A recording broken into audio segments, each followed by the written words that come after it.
ভণ্ডবাবাক উত্তম মাধ্যম দি ৰাইজে সমজালে আৰক্ষীক তন্ত্ৰমন্ত্ৰৰে যুৱতীক যৌন নিৰ্যাতন চলোৱাৰ অভিযোগ চৰাইদেউ জিলাৰ হাপেখাতি আৰক্ষী থানাৰ অন্তৰ্গত লখিমীপাম গাঁৱৰ তথা হাপেখাতি চাৰিআলিৰ পৰা প্ৰায় 200 মিটাৰ দূৰত্বৰ ঐতিহাসিক ধুদৰ আলিৰ সমীপত অৱস্থিত এঘৰ ব্যক্তিৰ ঘৰত পুৰুষ নথকাৰ সুযোগ গ্ৰহণ কৰি তিনিজনীয়া ভণ্ডবাবাই এগৰাকী যুৱতীক যৌন নিৰ্যাতন চলোৱাৰ অভিযোগ উত্থাপিত হৈছে।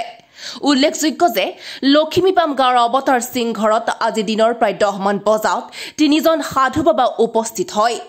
সেই সময়ত ঘৰত সিংহৰ বাপেক 16 বছৰীয়া ভাগিনীগৰাকীৰ বাহিৰে কোনো পুৰুষ উপস্থিত নাছিল।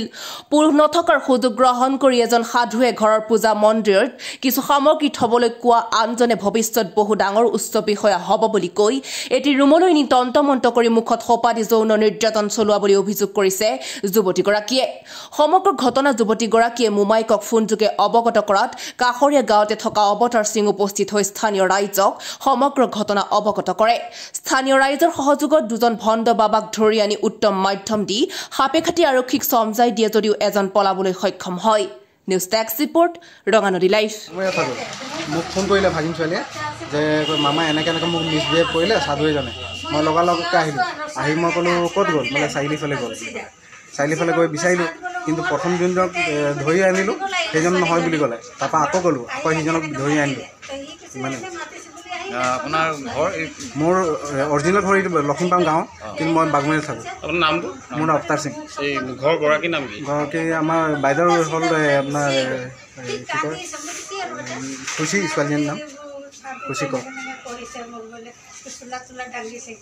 আগতে এজন আহিলে আনি পিনে আইতাক ক'লে যে এয়া কিবা কিবি দিছে, এয়া লওক আপুনি য'ত পূজা কৰে তাত থৈ দিব বুলি ক'লে। তাৰপিছত আইতাই সেয়া লৈ পিনে থ'বলৈ গ'ল। তেতিয়া মানুহজনে গোটেই হাত ভৰি মুখক বন্ধ কৰি পিনে এখন হাতেৰে কাপোৰখন দাঙি পিনে চব কৰিলে। তুমি চিঞৰ বাখৰ কৰিলা? মোৰ মুখখন বন্ধ কৰি থৈছিলে। মুখখন বন্ধ কৰি দিছিলে? এজনে ধৰি আছিলে, এজনে বেয়া কাম কৰিবলৈ লৈছিলে? এজনে আহিছিলে, এজনে আহিছিলে, এখন হাতেৰে মুখখন বন্ধ কৰি থৈছিলে। কি নাম তোমাৰ? নামটো? খুচি কয়।